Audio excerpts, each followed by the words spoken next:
उपस्थित लीडरों को मेरा जय आरसीएम, रविकांत जैन सर हैं, मैडम है, मैम का भी बहुत-बहुत धन्यवाद बोलने का मौका इसके लिए बहुत धन्यवाद है। इस लायक समझा आप सभी ने कि मुझे बोलने का मौका मिला भोपाल की टीम से, इसके लिए मैं बहुत-बहुत गौरवान्वित अपने आप को समझती हूँ।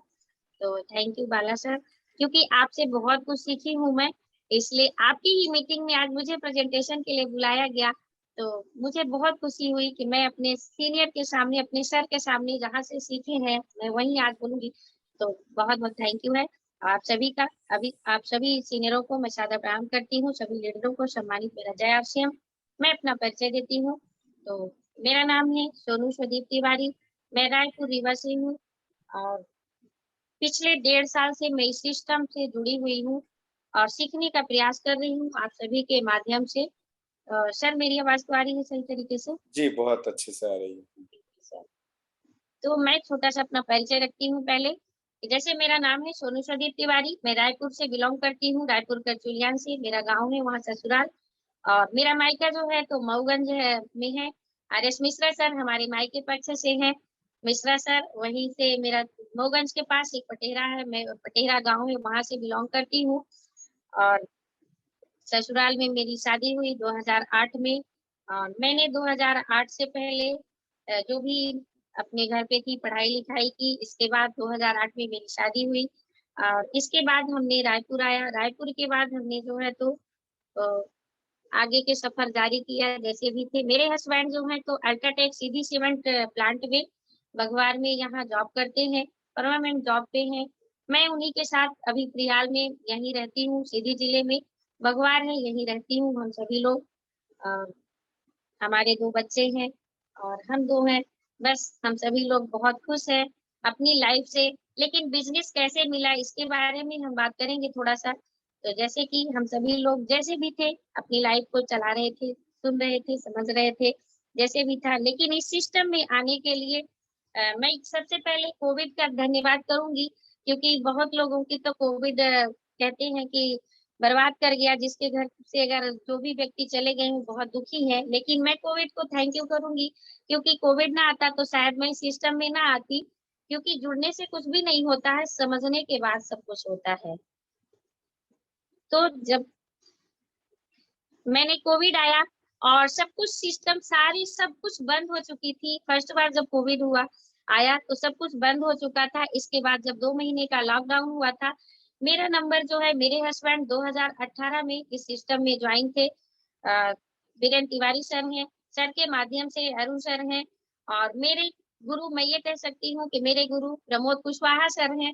मैं उन्हीं से सारी शिक्षा-दीक्षा लेती हूँ और जो भी सिस्टम में आज हूँ या तो जो भी बोल पाती हूँ, इस सर का बहुत बड़ा अपना आशीर्वाद है सर का कि मैं आज जो भी हूँ, जो बोल पा रही हूँ, उनके माध्यम से ही बोल पाती हूँ।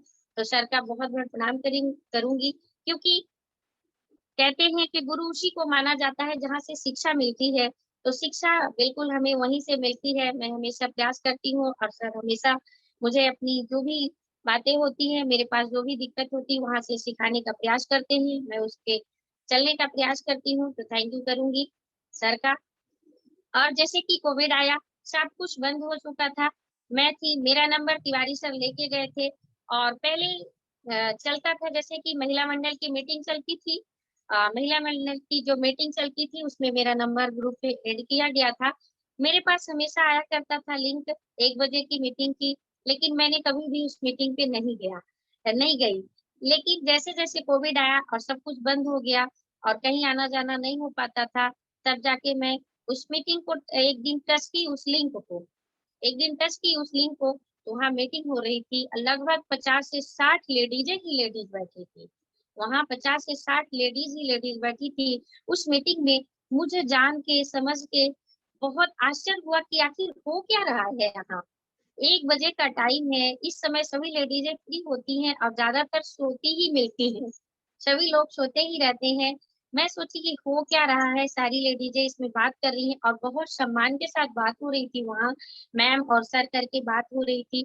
मैंने उस मीटिंग में गया, सुनी, जो भी बातें हुई, सुनने का प्रयास की। मुझे समझ में आया, 1 दिन गई, 2 दिन गई, पहले दिन तो 10-5 मिनट के लिए, लेकिन मुझे जानने का उसमें उत्सुकता बढ़ी, आखिर क्या है, कैसे है, यहाँ मुद्दा क्या है, क्यों ये मैसेज आता है मेरे पास।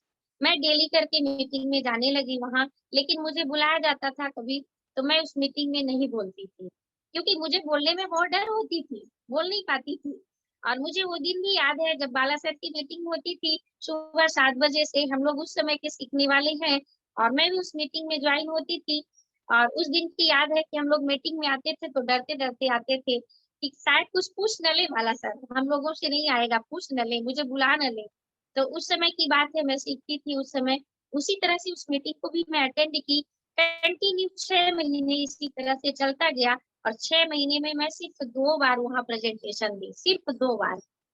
वहाँ जब भी बुलाया जाता था तो मैं कई बार तो अपना नाम भी नहीं बताई हूँ, बस मीटिंग में रहती थी। लेकिन जो भी वहाँ स्लाइडें चलती थी, सारी लेडीज़ें स्लाइडें से बताती थी वहाँ, जो भी स्लाइडें वहाँ चलती थी, मैं उसका स्क्रीनशॉट लेती थी। क्योंकि मैं सोचती थी इसको बाद में पढ़ूँगी, इसमें है क्या? क्या चीज़ है ये? क्योंकि जानने का मुझे उत्सुकता थी। मैं उसको लेती थी, और इसके बाद मैं जब फ्री बैठती थी, एक डायरी मैं मेंटेन करी थी, और मेरे पास आज भी वो डायरी है। मैं उस डायरी को मेंटेन करी थी, ये मेरे पास डायरी है। इसमें सारी चीज़ें लिखती थी, आखिर है क्या? जानती थी फिर भी लिखती थी। जो स्लाइड में रहता था, मैं उसी तरीके से पूरा कॉपी पे अपनी लिख लेती थी। धीरे-धीरे जानने समझने लगी, और जब कभी 1-2 बार मैंने वीडियो में आई थी, उस मीटिंग का रूल था कि जैसे कि जो वीडियो में रहेगा उसी को बोलने का मौका मिलेगा, बाकी का नहीं मिलेगा। तो 1-2 बार मीटिंग में आई थी, तो मुझे बोलने का मौका मिला अर्चना मैडम के माध्यम से, और फर्स्ट बार की मैं बात बताती हूँ, मैं शुरुआत से आज बात रखूँगी थोड़ी-सी, अगर टाइम होगा तो पूरी बात रख पाऊँगी।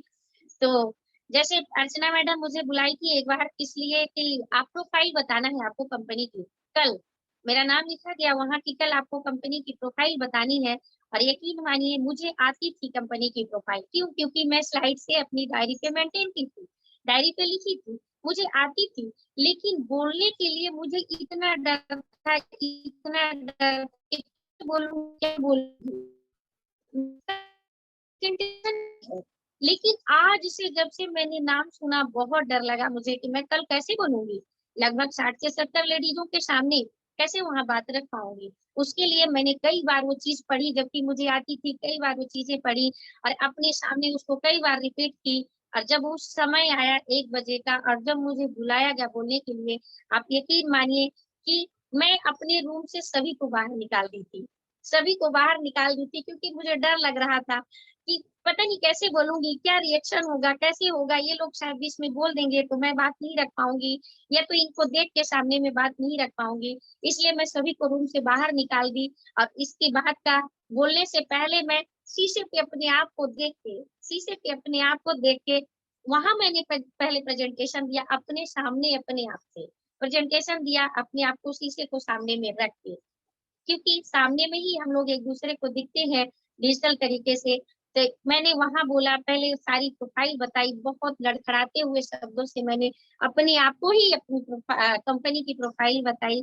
इसके बाद मैं वहाँ बोली, जो भी मेरे से आया टूटे-फूटे शब्द से, लड़खड़ाते हुए शब्दों से मैंने वहाँ बात रखी।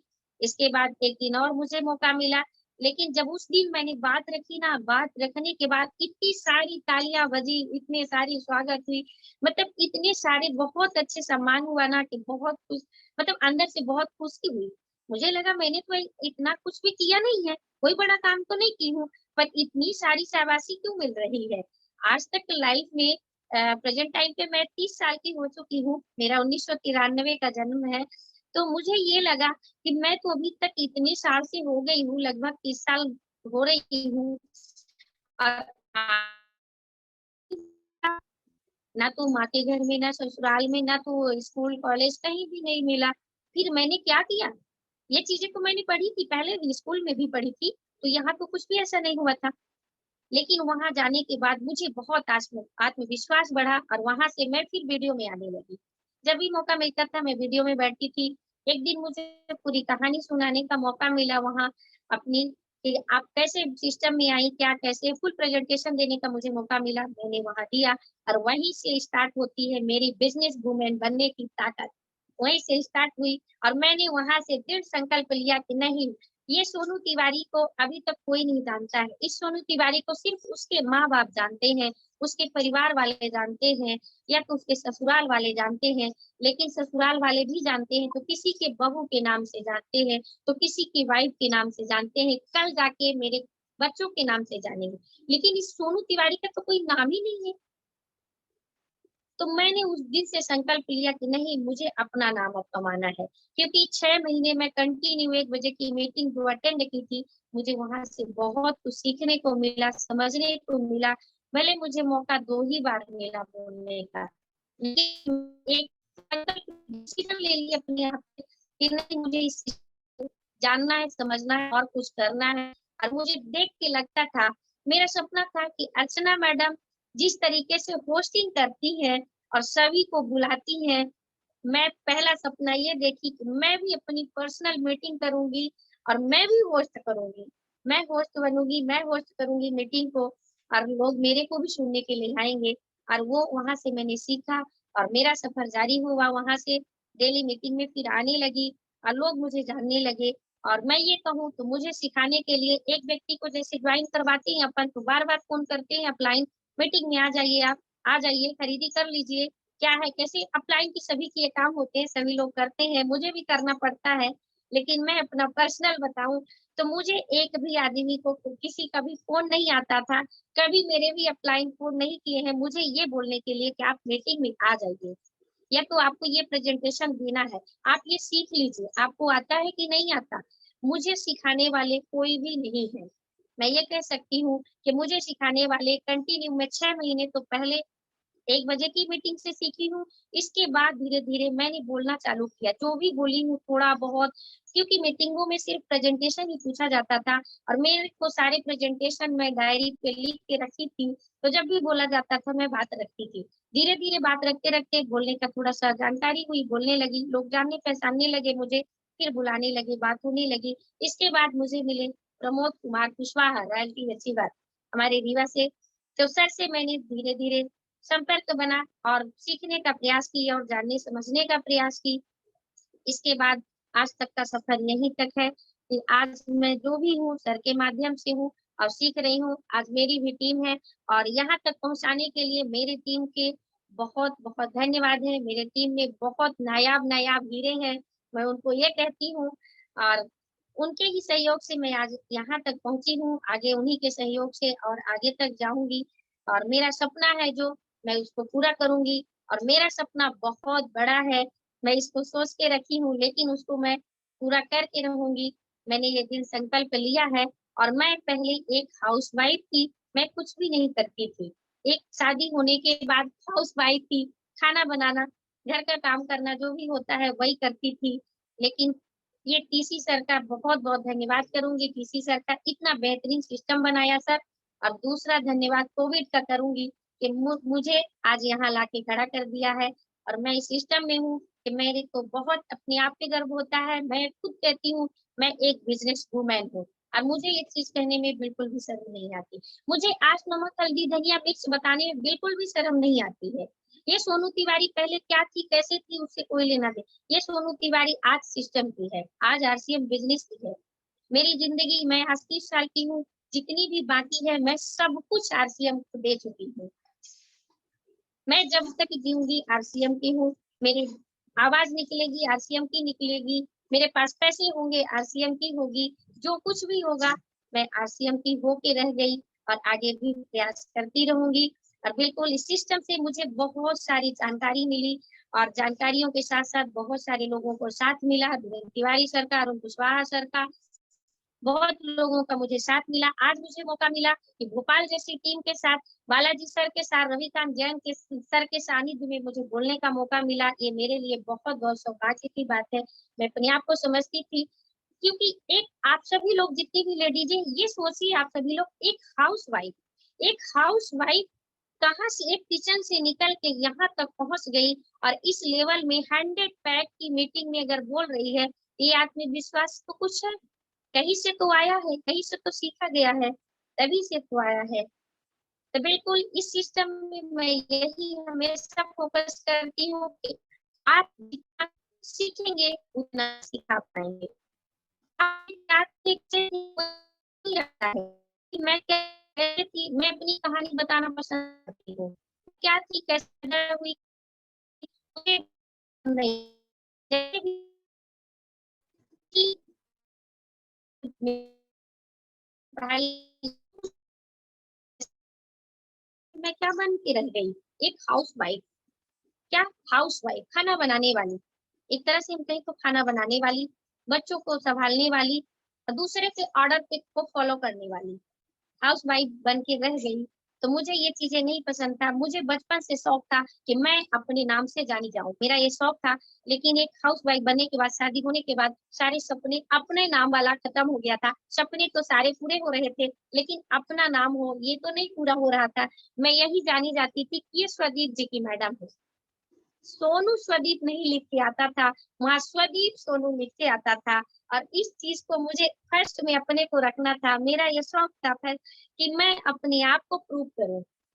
मेरे पास कुछ भी ऐसा कुछ मिल जाए, कुछ हुनर हो, मैं कुछ सीख पाऊँ, तो मैं अपने आप को आगे रखूँ।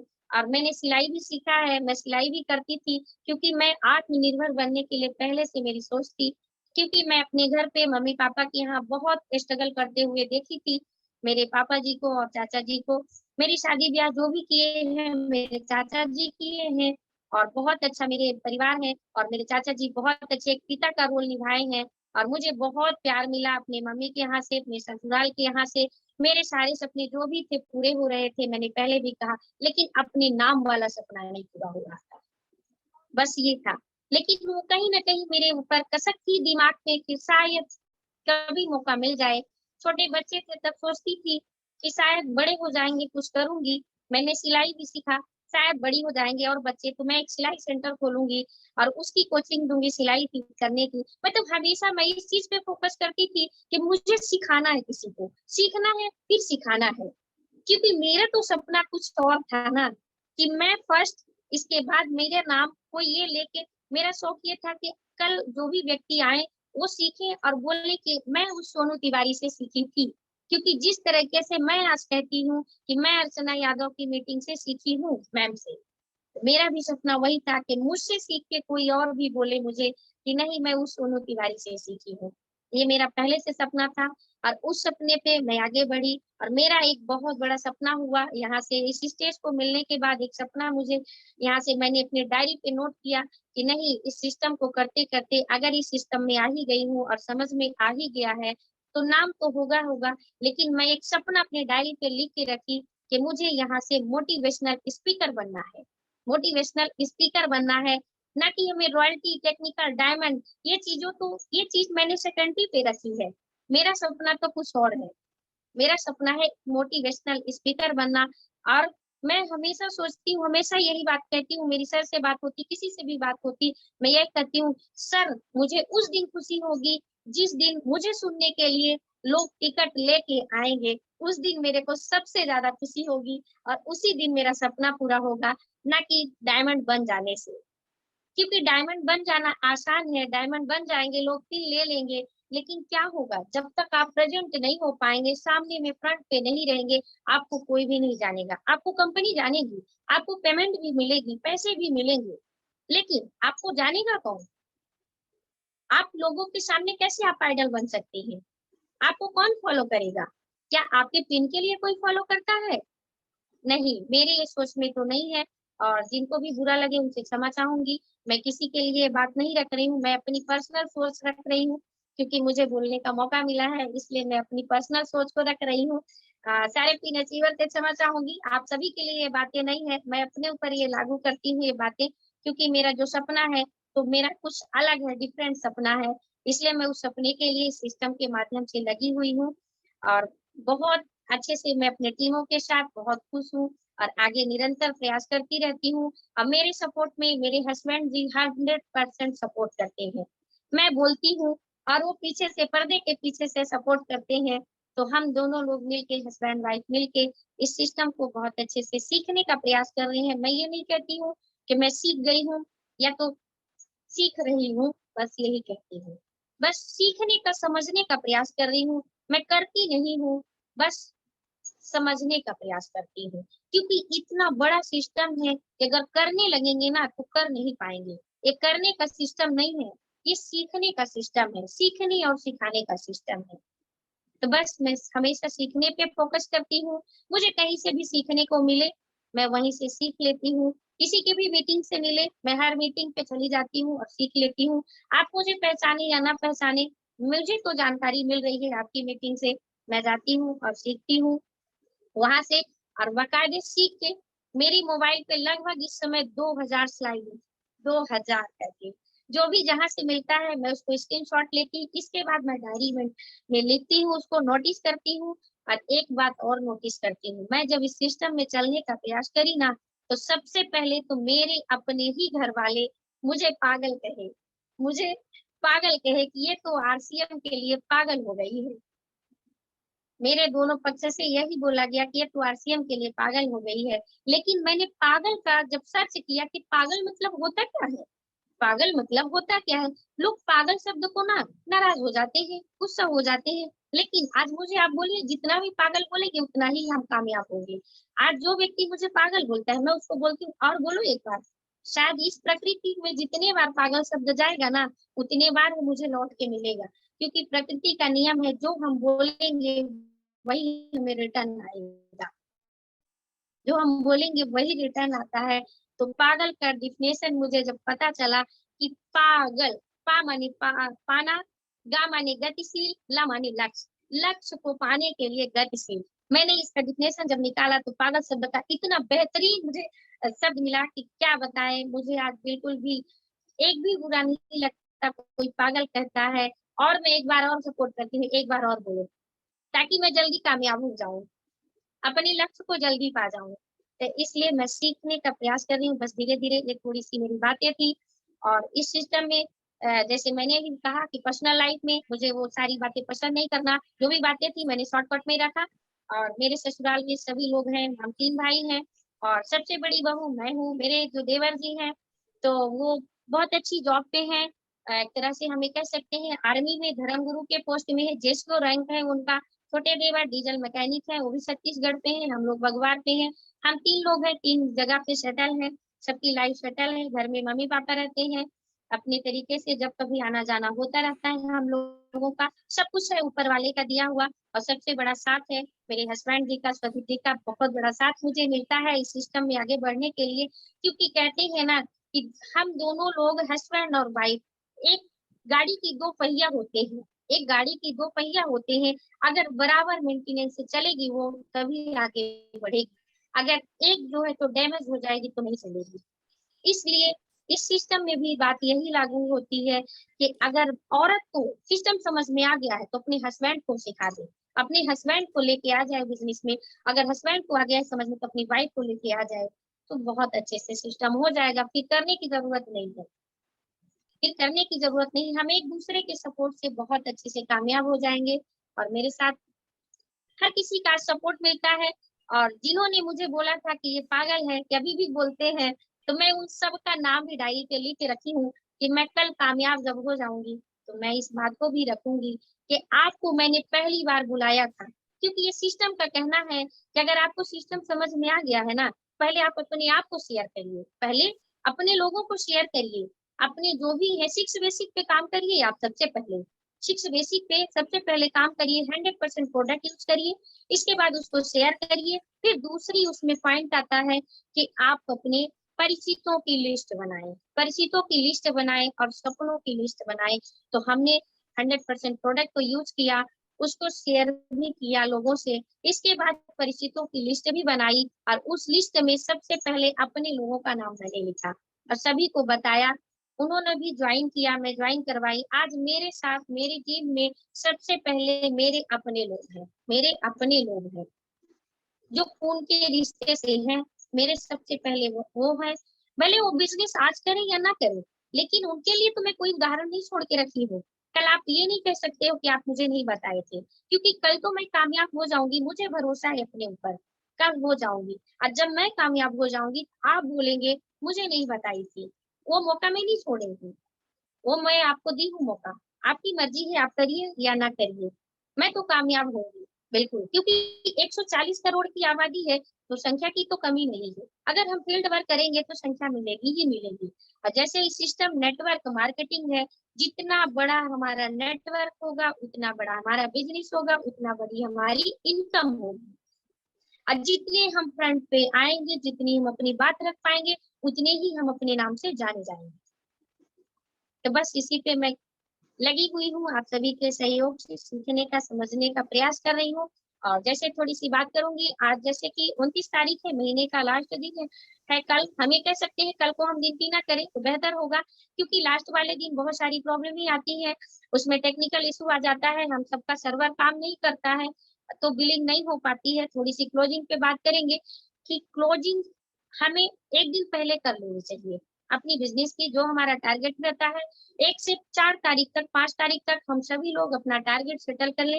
अपने अपलाइन के साथ में बैठ के, मिल के, फ़ोन पे, मीटिंग पे जैसे भी हो सके, हम सभी लोग टारगेट लें और उस टारगेट को अचीव करने से पहले हम 1 दिन पहले कर लें अपना बिज़नेस क्लोज़, तो बेहतर हो पाएगा। और जैसे अभी कल का मौका मिला है, जो भी लीडर है वो तो उनका तो बिज़नेस क्लोज़ हुआ होगा, लेकिन जो भी अभी टीम के लोग हैं, बचे हुए हैं, हम उनको 10 बार फ़ोन करते रहें, क्योंकि वो फ़ोन रिसीव नहीं करते हैं लास्ट वाले दिनों में, फ़ोन रिसीव नहीं करते हैं, लेकिन हम उनको फ़ोन करते रहें, ट्राई करते रहें और उनको आगे जान के पहुँचाने का प्रयास करें। लीडरों का काम है, हम सभी का काम है कि जिनका बिज़नेस अगर न्यू मेंबर आए हैं और उनके नीचे 4000 बिज़नेस हो गया है, 4500 बिज़नेस हो गया है, कुछ बिज़नेस से उनका स्लैब चूक रहा है, हम स्लैब चेक करें, उनको स्लैब पहुँचाएँ। कोई भी व्यक्ति अगर नीचे से है, हम नीचे से काम करें, डेप्थ से काम करेंगे तो हमारे ऊपर वाले जितने भी हैं सभी का टारगेट भी पूरा होगा। हम जड़ पे पानी डालने का प्रयास करें। अगर किसी का 4000 हो गया उसको 5000 करवाने का प्रयास करें, किसी का 9000 हुआ 10 पे पहुँचाने का प्रयास करें। कैसे भी करके बात करके उनसे बात करके अपने सहयोग से जैसे भी हो, हमें अपने तरीके से उसको हैंडल करना चाहिए। और हर व्यक्ति अपने-अपने बिज़नेस को चेक करे, अपने स्लैब को चेक करे, अपने जो भी बातें होती हैं अपने अपलाइन से शेयर करें और सबसे बड़ी बात कि आप अपनी बिज़नेस की बातें अपने क्रॉस लाइन के साथ शेयर ना करें। ये चीज़ मैं सीखी हूँ, अपने बिज़नेस के बारे में अपने क्रॉस लाइन के साथ बात ना करें। आप रिश्ता रखें, ऐसा मैं नहीं कहती कि आप बात ना करें, कि रिश्ता ना रखें, तोड़ दें। बात करें, बहुत अच्छे से रहें, लेकिन बिज़नेस की बातें ना करें तो बेहतर होगा, ये हमारा सिस्टम कहता है। ये हमारा सिस्टम कहता है, ये मैं नहीं कहती हूँ, ये मुकेश कोठारी सर कहते हैं। मैं पूजा अरोड़ा मैम का और मुकेश कोठारी सर का, दिनेश चौधरी सर का मैं वीडियो बहुत सुनती हूँ, मुझे बहुत पसंद है इन तीनों लोगों की बातें। तो उनमें यही बताया जाता है कि आप क्रॉस लाइन के साथ अपनी बिज़नेस की बातें ना करें। आप रिश्ता अच्छा रखें, रिलेशन अच्छा रखें, लेकिन बात ना करें। जो भी बातें हो आपकी बिज़नेस की अपने अपलाइन से करें। जो भी आपके टारगेट चूक रहे हो, आप अपनी टीम से ही करें, अपनी अपलाइन से करें, लेकिन टारगेट को पूरा करें। टारगेट को पूरा करें। अगर इस सिस्टम पे आ गए हैं, हमें समझ में आ गया है, तो हम कोशिश करें और कोशिश करने वालों की कभी हार नहीं होती है। तो बस ये थोड़ी-सी क्लोजिंग की बातें थी। आप सभी लोग कल का टाइम बचा हुआ है, कल दिन का टाइम है, कल 12 बजे रात तक इंतज़ार बिल्कुल ना करें। कल सभी लोग अपनी-अपनी आइडियों पे खरीदारी करें, अपने स्लैब को चेक करें, किसका क्या टारगेट है, क्या चूक रहा है, उस पे काम करें सभी लोग। अपने-अपने टारगेट को पूरा कर पाएँगे, तो बेहतर हो पाएगा। और मुझे उम्मीद है एक बहुत बेहतरीन क्लोजिंग होगी सितंबर माह की हर टीम की तरफ से, क्योंकि सितंबर की जो बिज़नेस होती है कंपनी की तरफ से होती है और बहुत बड़ा बिज़नेस होता है, बहुत बड़ा टर्नओवर होता है, तो हम सभी को उसमें कितना खरे उतरना है, तो हम सभी के हाथ में है। कोई हमें ज़बरदस्ती नहीं करवा सकता, हम अपने आप से ही जो कर सकते हैं, कर सकते हैं। एक बेहतरीन क्लोजिंग करें, इसके बाद नवंबर में हम सभी लोग दिल्ली चलें, जो भी दिल्ली का टारगेट जिनका भी होगा, सभी लोग दिल्ली चलें। एक बेहतरीन क्लोजिंग के साथ चलें, तो ज़्यादा अच्छा लगेगा वहाँ पहुँच के, हम सभी लोग एक-दूसरे से मिल भी पाएँगे, तो बेहतर हो पाएगा। ये मेरी थी थोड़ी-सी बातें और अगर इजाज़त हो और कुछ टाइम मेरे पास हो, आप अगर आपकी तरफ से तो मैं कुछ पीपीटी के माध्यम से कुछ सिस्टम के बारे में बताना चाहूँगी, ख़ास तौर पर लेडीज़ों के लिए, ख़ास तौर पे लेडीज़ों के लिए। तो जी सर, अगर आपकी इजाज़त हो तो? जी, जी, जी, प्लीज़। जी सर, बिल्कुल।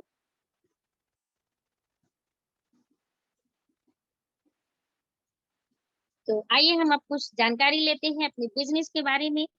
और उन लेडीज़ों के बारे में कि जो इस सिस्टम में तो आ गई हैं लेकिन मीटिंग पे नहीं आती, अपने आप को हार के बैठी हैं कि नहीं ऐसा नहीं हो सकता है।